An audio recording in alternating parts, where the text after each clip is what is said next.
going to start to look at goals.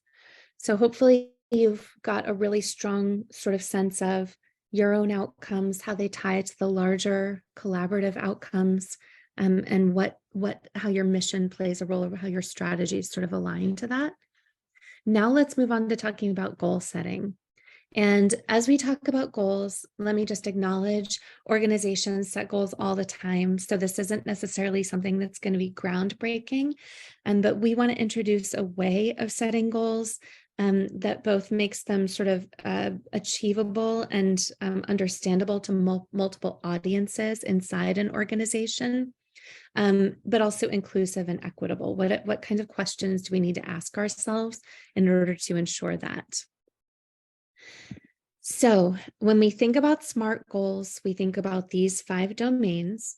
They are strategic, so they are representing organizational priorities, things that are sort of central enough to the organization's work that multiple people within the organization need to be collaborating in order to make it happen. And so they are a part of the overall organization's direction or strategy in a very central way. We want to make sure they're measurable. So if you had 5 people looking at the same goal, you want every single person to be able to answer, how do we know that goal has been met? Is there a definition or sort of a quantifiable outcome or end point for that goal that can be understood by multiple people? Let me ask my colleagues, it sounds like the interpretation perhaps is not working. Should we just do a quick check on that? Yes, I'm working behind the scenes to troubleshoot. Thank you. Perfect. Okay, we won't pause then. Ensuring that the goals are both ambitious and realistic. So it needs to feel like a stretch. We don't necessarily want to set goals or having a work plan around the everyday work of the organization. It should feel like something that is either a new arena of work, a stretch, or kind of a ambitious approach to the work that's already happening, or some other way kind of representing something that people can get excited about that feels aspirational. At the same time, we want the goals to be set in the context of the human and financial resources that are required in order to pull it off. So we don't want to put some stake in the ground that is so blue sky, so far ahead or so ambitious that it's going to feel discouraging because we couldn't actually pull it off. And then finally, we want to make sure that they're time bound, that they have a clear deadline.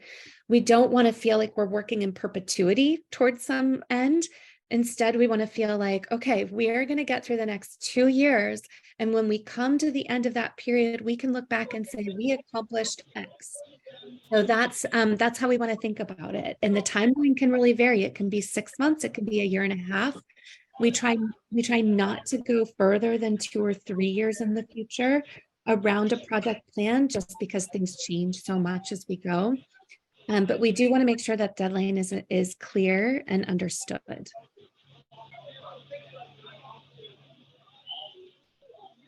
Let me just ask, I would love to hear in the chat, as we think about what makes goals SMART, so to speak, using strategic, measurable, ambitious, realistic, and time-bound. How do we then also make sure goals are inclusive and equitable? I would love to hear from you in the chat. What kinds of questions you might ask in order to make sure that, that the goals you're setting, the project you're designing is inclusive and equitable. I'll give you a moment to respond in the chat.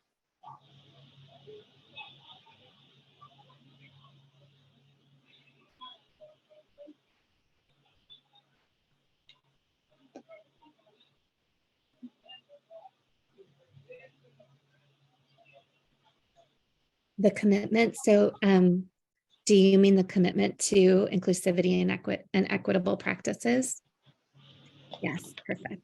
Great. So somehow the project plan needs to reflect that level of commitment across all of its design. having language considerations for activities, so making sure that there are practices in the day-to-day project planning and implementation that bring people in rather than creating a situation where people are on the outside. That might include language, that might include other accessibility practices. It might include things like where meetings are happening, what hours in which they're happening, who's invited. Are people expected to come to one's table, or is the table broadened out to meet people where they are, for example? Great. Okay, so we have some suggestions for questions one can ask themselves when they're thinking about setting goals that are inclusive and equitable. This can feel really intuitive. So many of you are doing this work in ways that are inclusive and equitable as part of your own personal mission, your organizational mission. It's embedded into your practices. I think what we're suggesting is that it needs to be explicit as part of the planning process in order to be integrated, and refrain from sort of always going back to the mainstream or dominant ways of doing things. And so when we think about inclusivity, we want to ask ourselves, are we bringing traditionally marginalized people or those from disinvested communities to the table, especially if they are going to be most impacted by the work? And are their perspectives and voices embedded into the processes, the project implementation or activities, and very importantly, in decision-making and policymaking in a way that really shares power? A lot of times, we see organizations or collective impact efforts bring people to the table throughout the planning process or designing an initiative, but then not necessarily being as inclusive when it comes to creating the decisions in an ongoing way.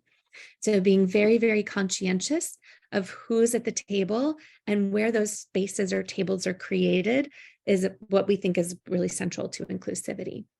And then when it comes to ensuring equitable goal setting, we want to make sure that when we set a goal, it's not just about a person or people.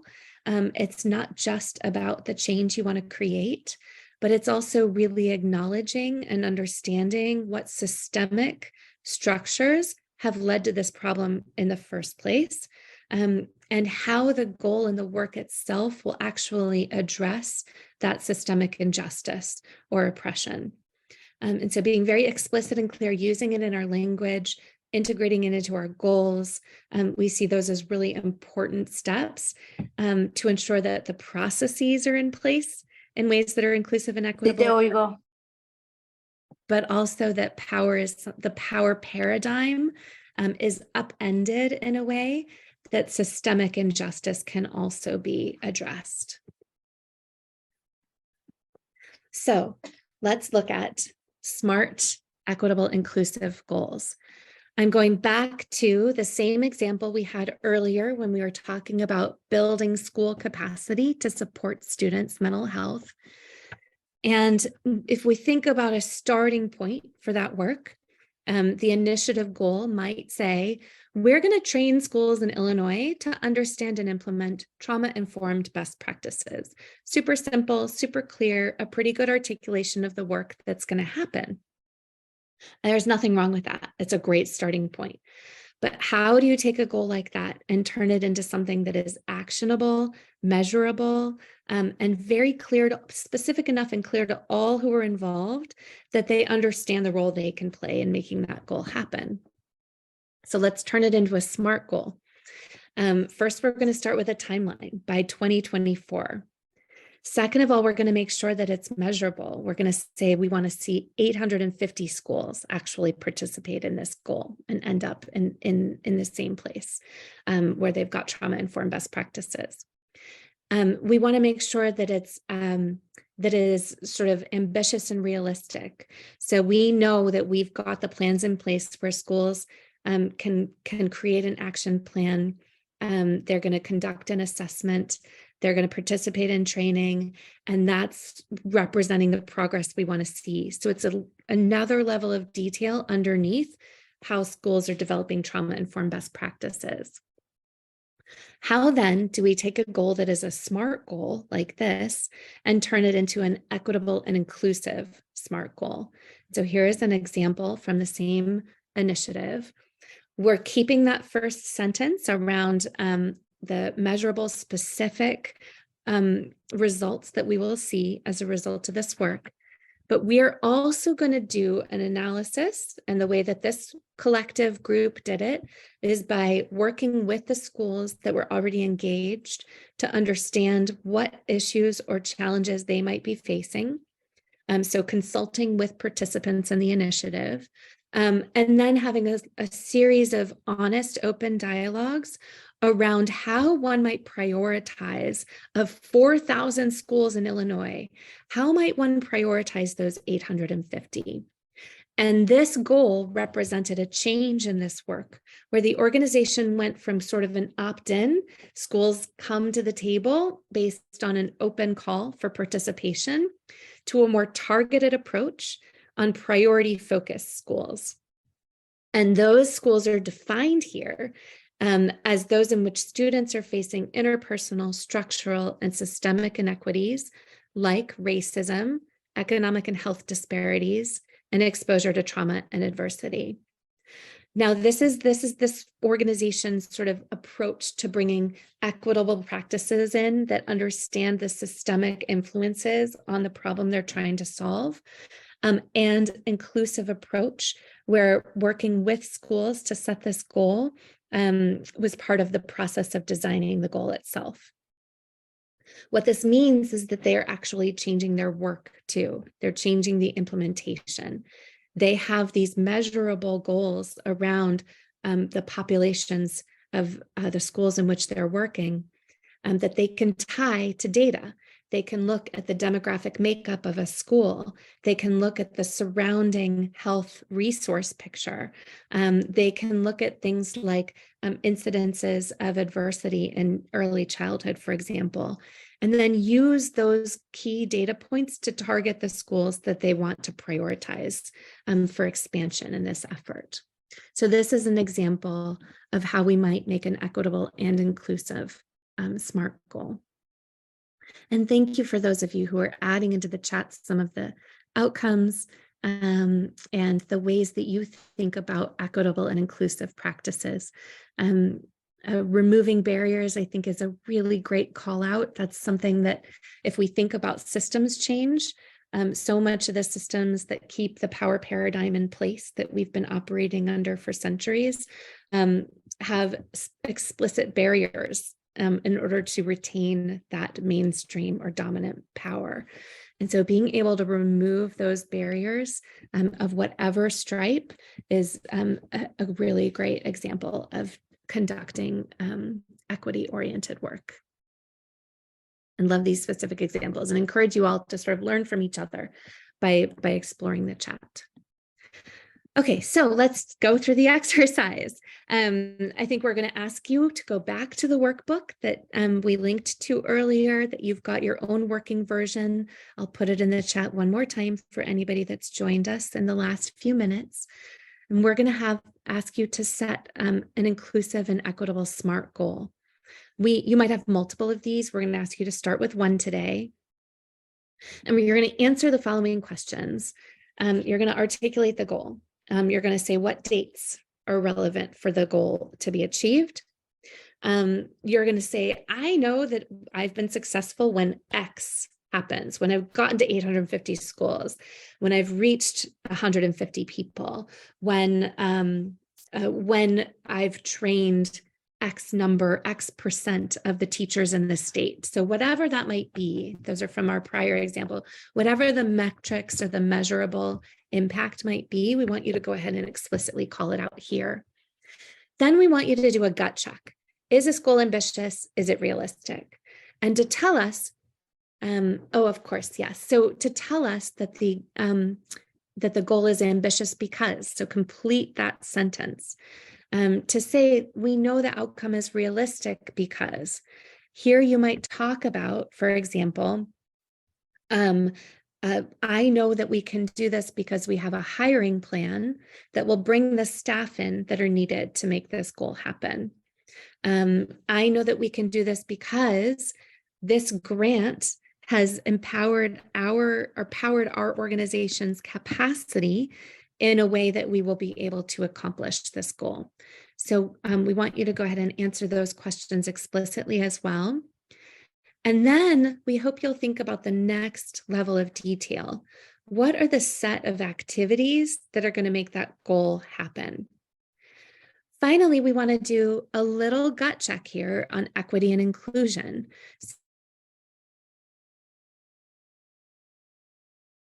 Questions about equity and inclusion at every part of the project design and implementation.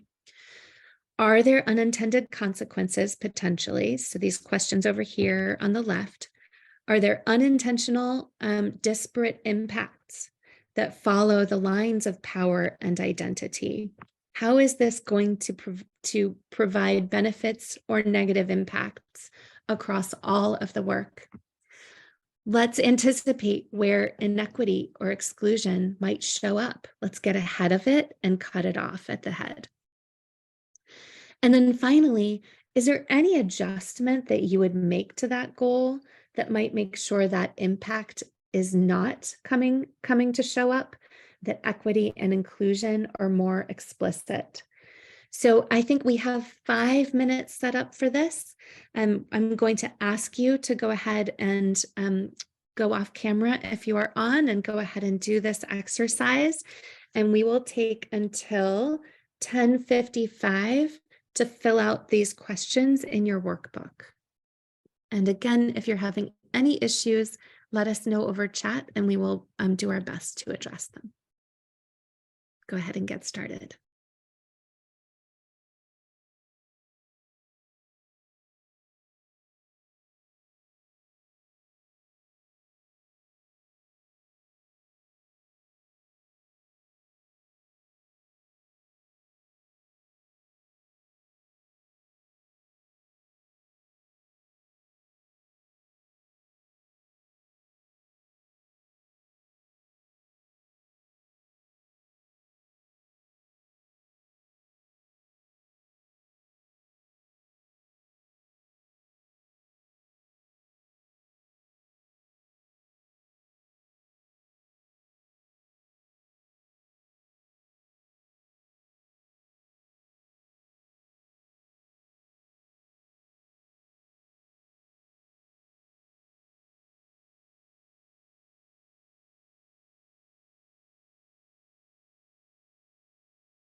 Take about 2 more minutes, please.